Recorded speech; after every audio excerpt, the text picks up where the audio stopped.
Здраво, ова е бонус издание на Видеологија со Златко Ѓелески, дигитален краток осврт за актуелни филмски остварувања, односно спонтана критичка анализа која е збир на први впечатоци илустрирани со подвижни слики.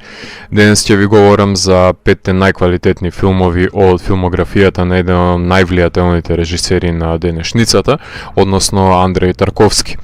Имено овој период на карантин го искористив за да ја одржам традицијата на прегледување на филмовите на филмските великани, што го правам барем еднаш во деценијата, поради тоа што секое ново гледање ми открива аспекти на филмовите кои не ми биле толку значајни во претходните гледања, но животот со новите искуства ги повлекуваат на површина и ми го збогатуваат значењата на делата.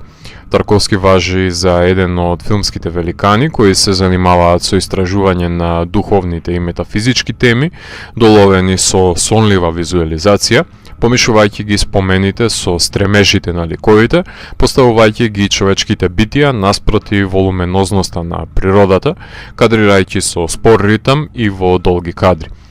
Иако првите 5 филмови ги снима во Русија по студиите на Герасимовиот државен институт за кинематографија, но по настанувањето на конфликтот со властите на државата, тој заминува во екзил и неговите последни 2 филма ги снима во Италија и Шведска, но со себе ги понесува естетските вредности кои се препознатливи за неговата поетика, без разлика на околностите во кои снима. Штом се појавиле неговите филмови на престижните фестивали во Кан и Венеција, завршувале со голем број на награди. Огромен број на режисери биле под силни импресии на неговиот препознатлив визуелен стил за создавање на pure cinema, односно визуелна поезија во која длабоко е вкоренет хуманизмот. Денес направив избор од 5 негови најквалитетни филмови, така што започнуваме со одбројувањето.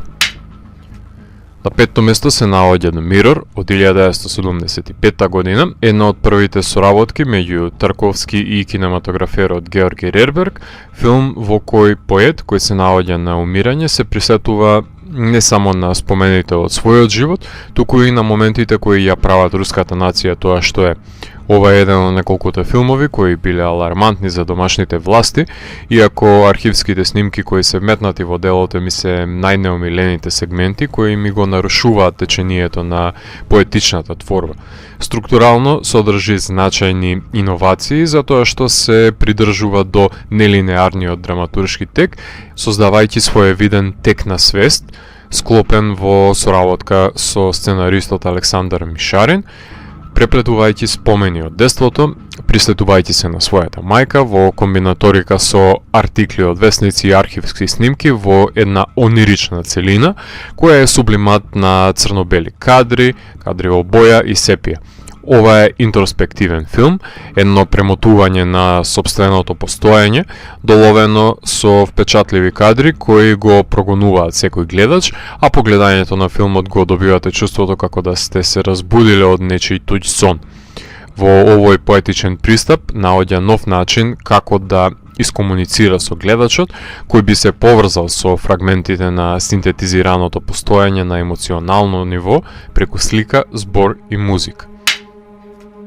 На 4-то место се наоѓа The Sacrifice од 1986 година, последниот филм на Тарковски, која има премиерата во истата година во која режисерот умира. Станува збор за филм работен со постојаните соработници на Ингмар Бергман, предводени од виртуозот Свен Никвист. Ова е филм за поранешен новинар и филозоф кој стравува дека модерниот свет ја има загубено духовноста и додека е на повидок Третата светска војна се обидува да ја направи жртвата која смета дека е нужна не само за себе, туку и за спасување на целиот свет.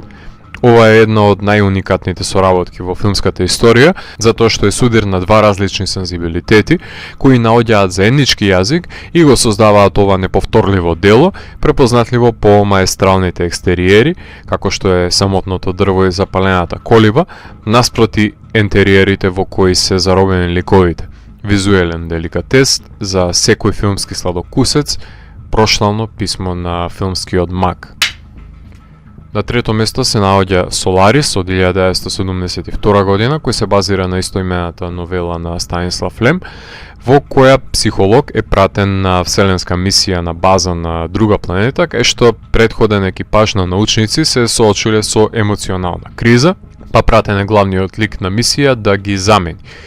Овој филм е одговор на 2001 Space Odyssey на Стенли Кюбрик, кој го иритирал Тарковски поради ладнокрвниот пристап на режисерот и го снима филмот за да демонстрира дека не треба да се акцентира само во одушевувачкиот технолошки напредок, туку едно филмско дело мора да содржи и хумана димензија, што е најубавиот елемент на Соларис според мене, посебно во сцените во кои психологот се соочува со илузијата на неговата сопруга во процесот на детериација на една персона, што знае да биде самотен чин. Иако филмот има ужасно несодржаен прв чин за намената на мисијата, делото станува постамент на модерната научна фантастика, снимен од кинематограферот Владимир Јусов. Уште едно патешествие оркестрирано од режисерот, меѓутоа во сепството, низ топографијата на емоциите, како што квалитетната поезија го трансцендентира секој нејзин читател. На второ место се наоѓа Андреј Рублев од 1966 година, филм посветен на животот и делото на рускиот иконограф од 15-тиот век, кој содржи контроверзни теми за конзервативната Русија, со која Тарковски доаѓа во судир, како што е третманот на уметникот и одземањето на слободата за артистичка експресија во период кога владее ригорозен репресивен режим, што не им се допаднало на властите и го цензурирале филмот и забраниле да се објави во државата до почетокот на 70-тите, без разлика што е награден во Кан. Филмот е маестрална творба, поделена на поглавја во кое секое содржи препознатливи визуелни решенија на Јусов, дали е создавањето на иконите, спонтанното трчање на Мидсомар паганите, мачните патешествија низ снеговите, инвазијата на татарите или финалното емоционално крешендо со звоното, секој од сегментите е ремек дело од вињета од животот на уметникот само за себе. Според мене, овој филм го има најелоквентниот типизиран лик на Тарковски, кој има улогата на наблюдувач, кој будно го следи однесувањето на околината и властите, доаѓајќи до конклузии поради разочарувањето од нив. Еден од најквалитетните периодични филмови кои што сум ги погледнал, филм каков што никој не умее денес да сними.